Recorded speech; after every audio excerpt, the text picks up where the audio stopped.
troisième rencontre internationale de l'éducation au commerce équitable a rassemblé 64 participants sur 2 jours. 7 pays étaient représentés. La France, la Belgique, le Portugal, le Sénégal, le Brésil, le Pérou et le Liban.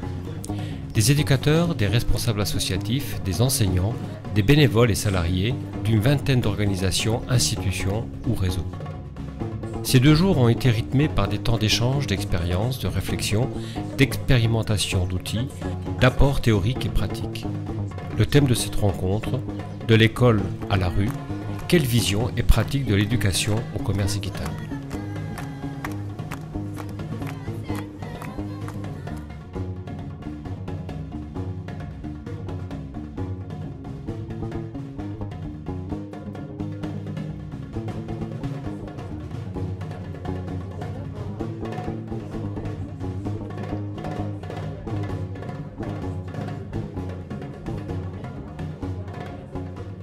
Je pense que aujourd'hui, les jeunes que nous accompagnons, ils se sentent, eux, citoyens du monde. Ils ont envie de changer le monde. Sauf que nous avons des systèmes qui cloisonnent. Et je pense que le commerce équitable est un moyen de faire sauter ces cloisons. On commence à parler en termes économiques, comme tu disais, capital, travail, etc. Il faut prendre le temps de les expliquer, etc. On commence à faire un cours d'école, on commence à être dans l'économie. Donc souvent, c'est vrai qu'on va commencer plutôt avec des exemples d'inégalités générées par le commerce libéral et montrer la réponse qu'est le commerce équitable, mais avec les élèves qui sont un peu plus, qui ont déjà vu, etc. Ça, on va souvent plus loin. Et en effet, on aime bien se dézoomer et dire que le commerce équitable est une alternative parmi d'autres. Aussi pour leur donner la possibilité de vraiment y accéder, parce que souvent c'est des élèves qui vont d'abord se dire moi je n'achète pas, c'est trop cher, ou moi je connais pas, c'est quoi, enfin voilà. Et donc quand on peut dire oui, mais vous savez, il y a aussi d'autres alternatives, le seconde main c'est une alternative à la surconsommation, enfin voilà, d'autres trucs, alors ils disent ah oui, ok, donc il y a un panel, quoi, voilà, il y a plein de gens qui sont en train d'en inventer des nouvelles, d'en développer, etc. Donc ça permet aussi de revoir, et alors du coup on commence à avoir un paysage d'une économie différente, peut-être. Moi, j'enseigne le management en classe de première et donc une partie de l'enseignement en anglais. Donc le but, c'est de prendre une multinationale et on voit qu'ils tombent des nues. Et ils ont 16 ans. Ils ne se rendent pas compte. Donc il y a quand même un éclairage de conscience parce qu'on ne peut pas leur demander d'être citoyens et de se responsabiliser par rapport à quelque chose qu'ils ignorent totalement. Donc il faut quand même éclairer quelque part. Et après, quand même, le chemin pour qu'ils se mobilisent, il est très long. Et c'est pas à 16 ans qu'ils vont arrêter de boire du coca parce qu'il y a des problèmes en Inde, quoi. Donc en gros, ils sont bien d'accord pour se dire les Indiens, ils n'ont qu'à manifester. Leur gouvernement, il faut quand même qu'ils fassent quelque chose. Mais nous, ici, franchement, on voit pas trop. Il y a un très grand risque, effectivement, que les alternatives développées dans le milieu associatif ou le milieu militant soient récupérées par l'économie conventionnelle et alors vidées de leur potentiel.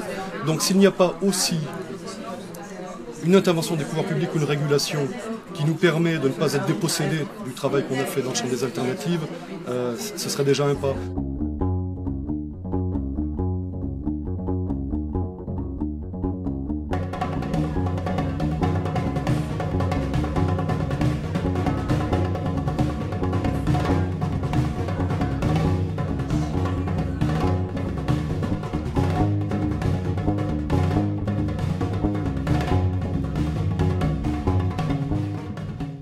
Je me présente, je suis David Grolot, je suis inspecteur de l'éducation nationale et je chapeaute plutôt les lycées professionnels. Donc on a fait une réunion avec l'équipe d'enseignants sur l'année 2014-2015 scolaire parce qu'en fait on s'est aperçu que les élèves qui étaient en CAP, ce sont des élèves qui sont en grosse difficulté, des difficultés cognitives, des difficultés d'apprentissage, etc. Donc avec l'équipe, on a pris un temps de réflexion pour savoir comment on pouvait enseigner différemment. L'ensemble de l'équipe a fait émerger le fait qu'il serait intéressant de mettre en place un magasin pédagogique. Très vite, l'équipe s'est tournée vers la boutique Artisans du Monde pour développer le projet. Donc l'idée, elle est vraiment là. Aujourd'hui, c'est qu'on a une entrée pour faciliter l'acquisition des connaissances des élèves, on a une entrée qui est liée à leur métier, à leur cœur de métier. C'est-à-dire qu'on n'a pas comme approche de dire on va vous expliquer ce qu'est le commerce équitable ou qu'est-ce qu'est artisan du monde. On leur dit on va travailler toutes vos compétences pour demain que vous puissiez évoluer dans un commerce quel qu'il soit, et on profite de cette approche cœur de métier pour instaurer d'autres valeurs liées au commerce équitable et tout le travail qui est mené avec Artisans du monde.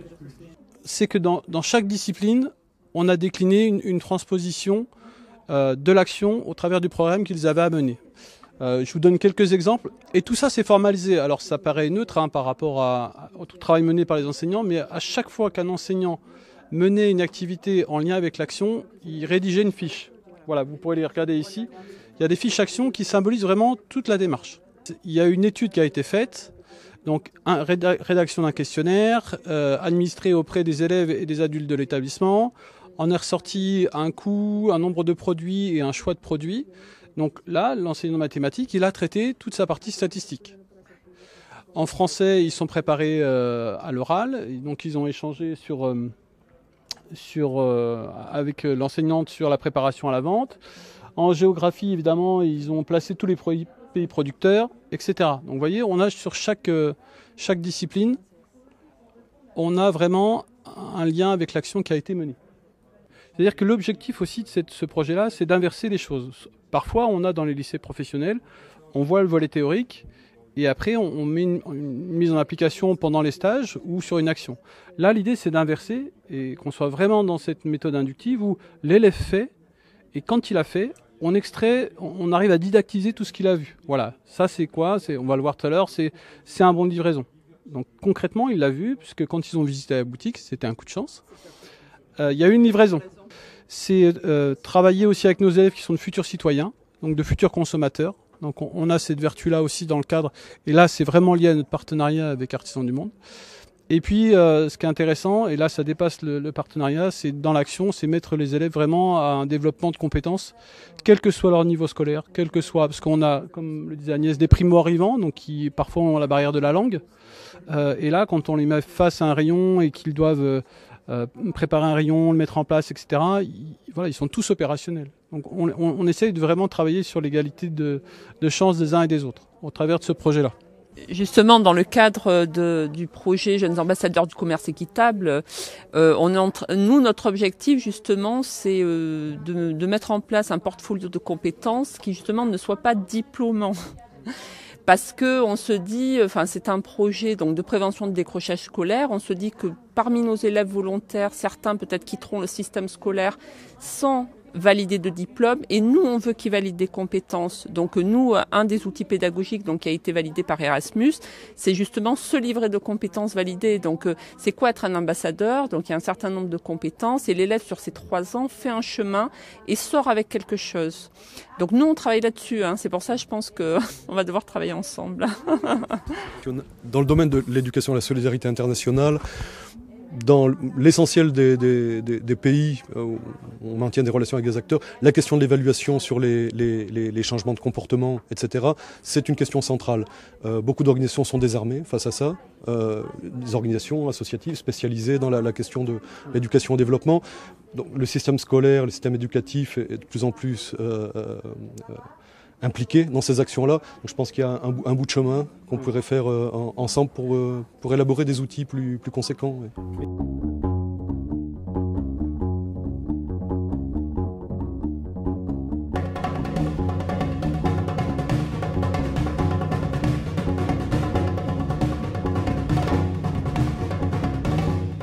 Aujourd'hui, le décrochage scolaire est un phénomène qui concerne potentiellement toutes les familles. C'est aussi un thème d'intervention des politiques à la mode. En gros, on dit entre 120 000 et 200 000 décrochés chaque année. Ça, c'est donc en termes de flux. En stock, c'est bien plus important, bien sûr. Il y a 300 000 élèves absentéistes, sachant que l'absentéisme, c'est l'antichambre du décrochage. Il y a 14% d'illettrés à l'issue de la scolarité obligatoire. Et puis pour beaucoup d'enfants, il y a vraiment des difficultés avec l'école. Philippe Mérieux donne le chiffre de 1 enfant sur 5 qui à l'école primaire a déjà des difficultés avec les apprentissages. Donc en fait, on est sur un volant de population de jeunes de l'ordre de 20%. Donc c'est quand même assez important.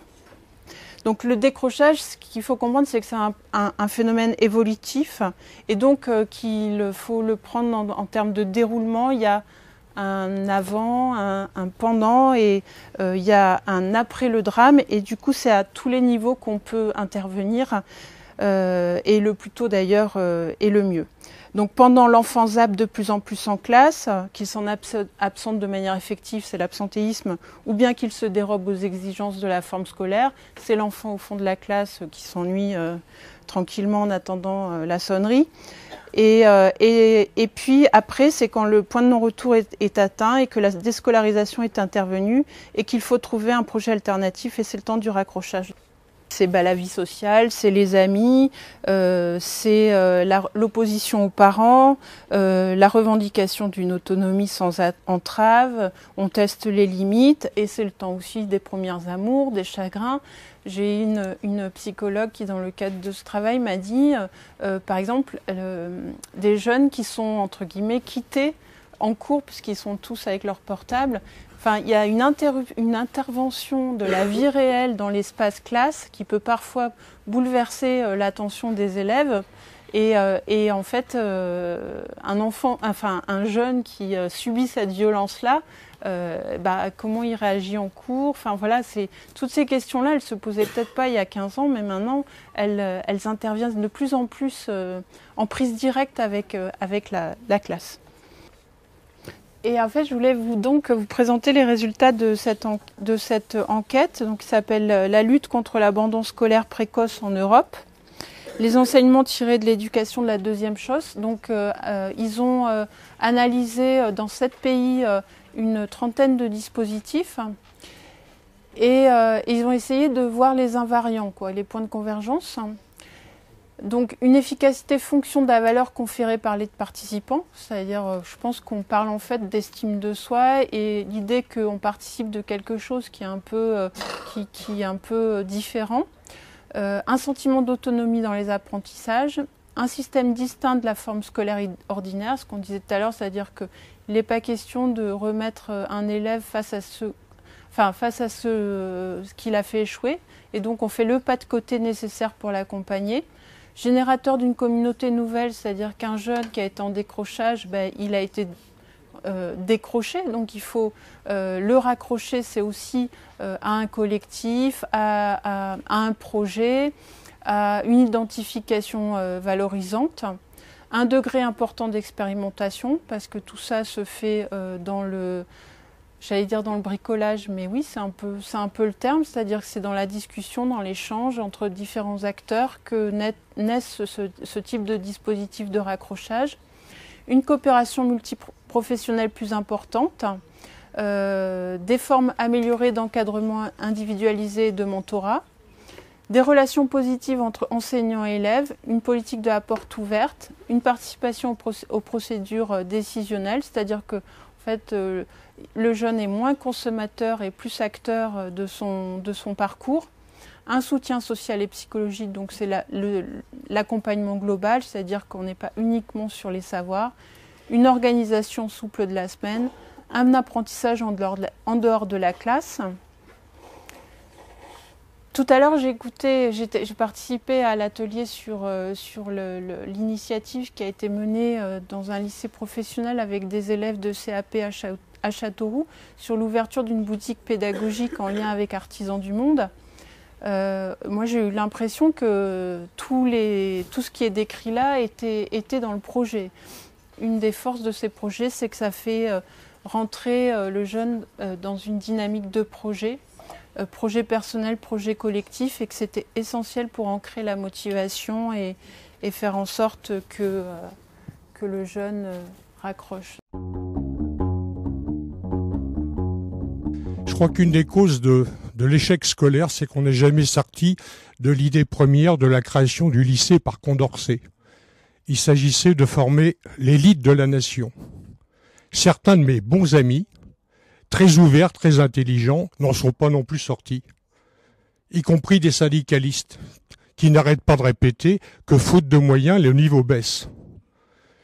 Depuis le temps qu'il baisse, il devrait être en dessous de zéro depuis des décennies.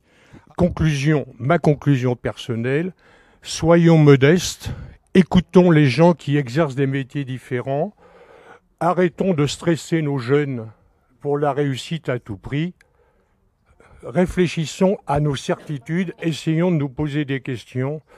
Je crois que l'échec scolaire, c'est pas l'échec des élèves seulement, c'est l'échec de la société. Je pense que l'une des réponses, c'est osons faire autrement. N'attendons pas que l'inspection académique, monsieur, valide systématiquement. Osons, expérimentons, parce qu'il n'y a que comme ça que l'on pourra valider. Lorsque l'on pourra vivre des choses innovantes et différentes. Et lorsque le jeune aura à son tour grandi et creusé sa route et fait son chemin. Je voulais savoir, parce que le chiffre de 1 jeune sur 4 me choque personnellement, à partir de quel taux ça va vraiment nous alerter et à partir de quel moment aussi on va prendre en compte le sort des professeurs, parce qu'il y a plusieurs ouvrages aussi qui recensent justement le fait qu'il y ait des professeurs arrêtent carrément d'enseigner, ils n'y voient plus de sens.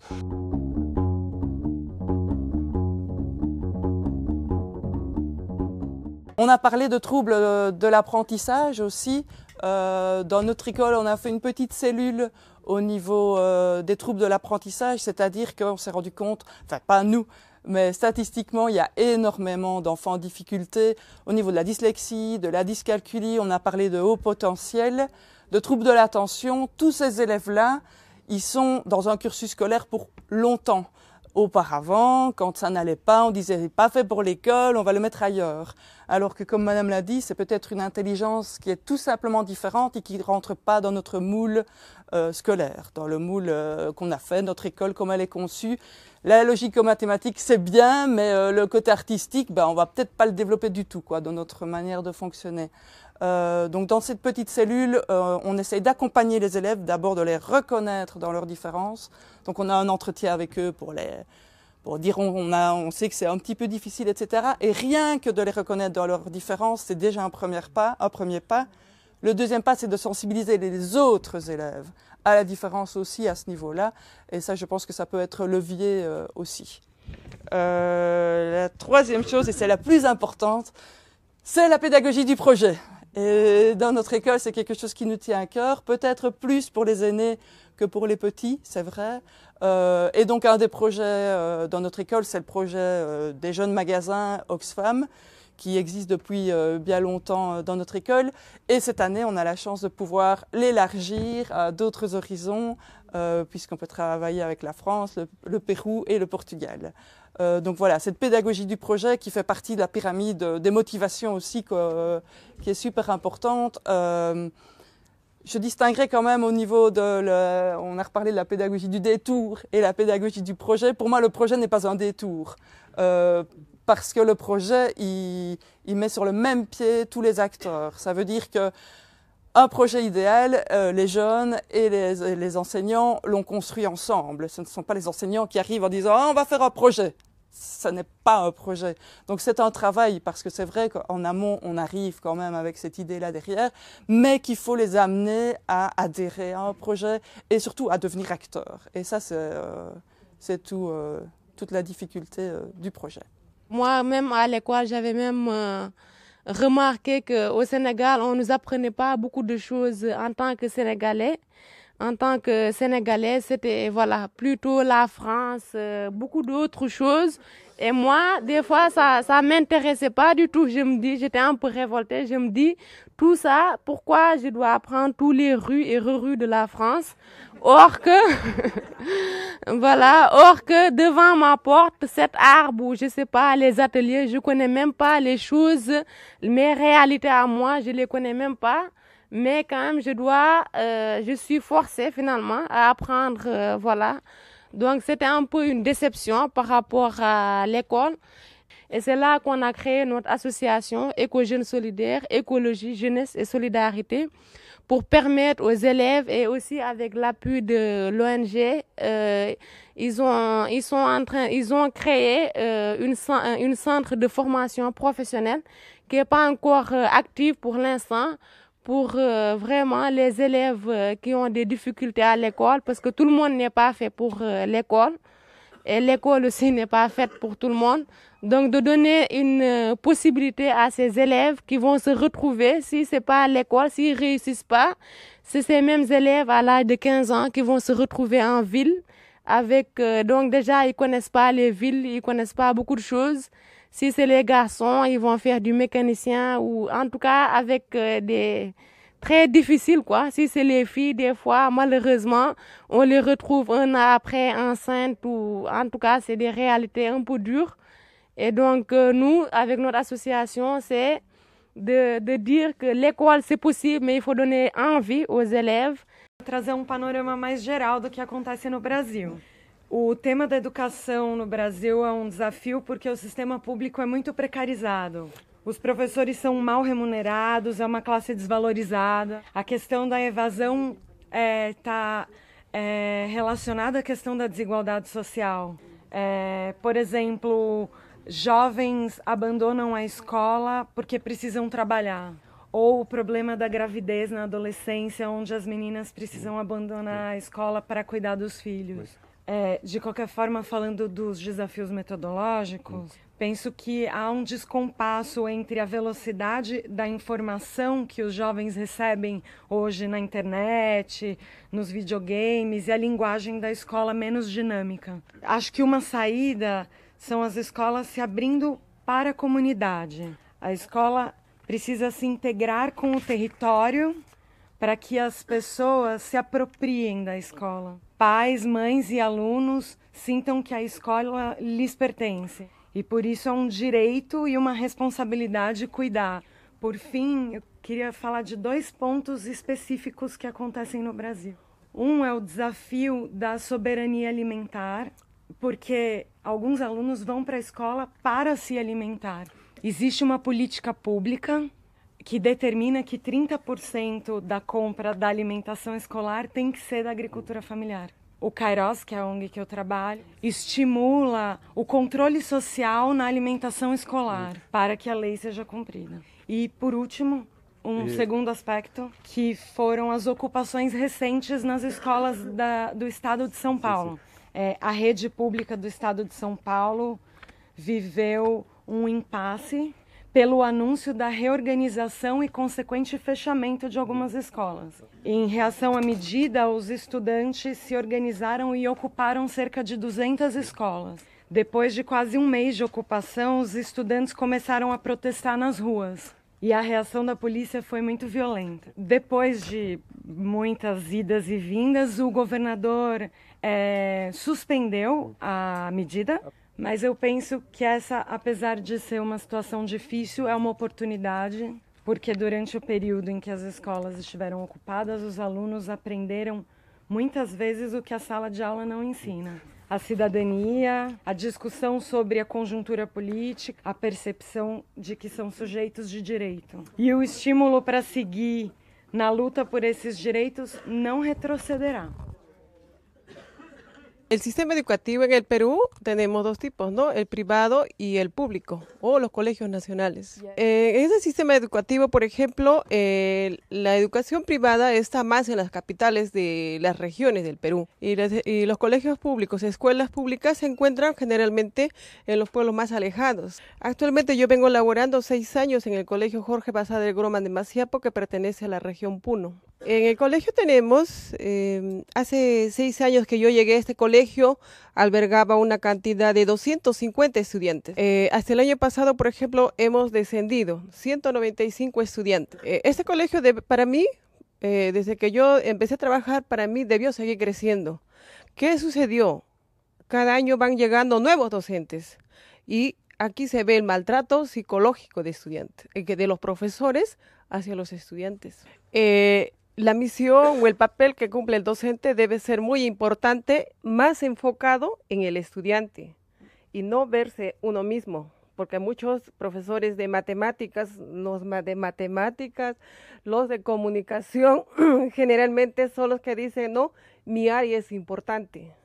Eso, el estudiante no puede superar al docente, pero eso es mentira, porque hay muchos estudiantes que podrían aprender más o saber un poco más que el docente. O sea, debe ser un aprendizaje, ¿no? Si hablamos de las corrientes pedagógicas, hablamos de las 7 inteligencias múltiples. No podemos decir que yo soy igual a ella, o ella tiene el mismo, ¿no? En personalidad somos iguales, somos personas, pero pensamos intelectualmente somos totalmente diferentes. Lo mismo sucede con los estudiantes. Hasta el año pasado somos un equipo de solamente 5 a 7 docentes o 7 personales que solamente nos dedicamos justamente a ver esos problemas y cómo afrontarlos y enseñarles a los jóvenes, ¿no? Para que no puedan caer en la deserción escolar. Y justamente también lo que se comentaba, ¿no? De cómo captarlos, cómo hacer que a ellos les guste el estudio. ¿Para qué? O sea, ¿para qué están en el colegio? ¿Qué es lo que van a aprender? Para prácticamente formarlos, no solamente para que sean profesionales, sino también más que todo para formación para la vida. Porque el ser persona, cuando vayan a cumplir 18 o quieran tener una familia, tenemos que enseñarles a qué es tener una familia. Pero también es muy importante para mí el estado afectivo, ¿no? De que esos niños no vivan solos, de que siempre haya alguien que los reciba, por decir, ¿no? Como también se decía, ¿qué has hecho hoy? ¿Cómo te ha ido? ¿Qué piensas? ¿Qué has hecho? ¿Qué no has hecho? ¿Qué te gustó? ¿Qué no te gustó?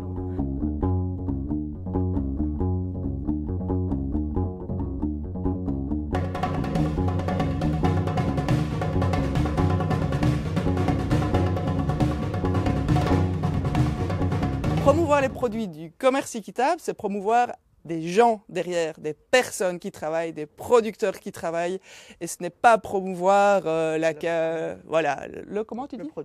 produit. Donc c'est des gens derrière, et si on n'a pas ces gens-là derrière, on ne fait pas du commerce.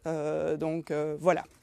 No decirles a ellos de dónde vienen esos productos, qué es lo que contienen y cómo después, o sea, darle ese valor. O sea, el contenido del valor nutritivo primero y luego su valor économique.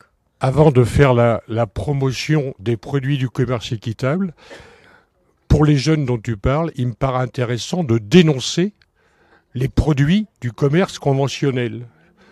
Nous, on utilise par exemple le téléphone portable et les vêtements, et après, la démarche relève de leur choix. Quand on termine une intervention, on leur dit sur nos produits, on n'est pas venu faire une démarche commerciale. On vous invite à venir à la boutique pour prolonger l'échange si vous le souhaitez. Alors moi, je suis pas d'accord avec ce que j'ai entendu, bien sûr, parce que je pense qu'il faut peut-être s'entendre sur ce que ça veut dire promouvoir, parce que de votre côté, j'entends promotion, c'est-à-dire je délivre un message. Pour moi, dans les actions d'éducation, promouvoir, c'est pas ça. Pour moi, promouvoir, c'est mettre en action. C'est-à-dire que ce n'est pas un message qu'on délivre aux élèves, c'est un moyen de mettre en action les élèves.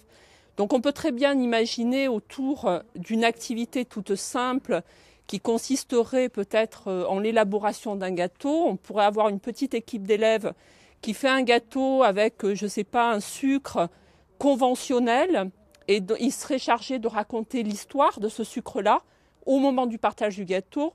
Et on peut avoir une autre équipe d'élèves qui va faire un gâteau avec un sucre du commerce équitable et qui va partager ce gâteau en partageant l'histoire de ce peuple-là.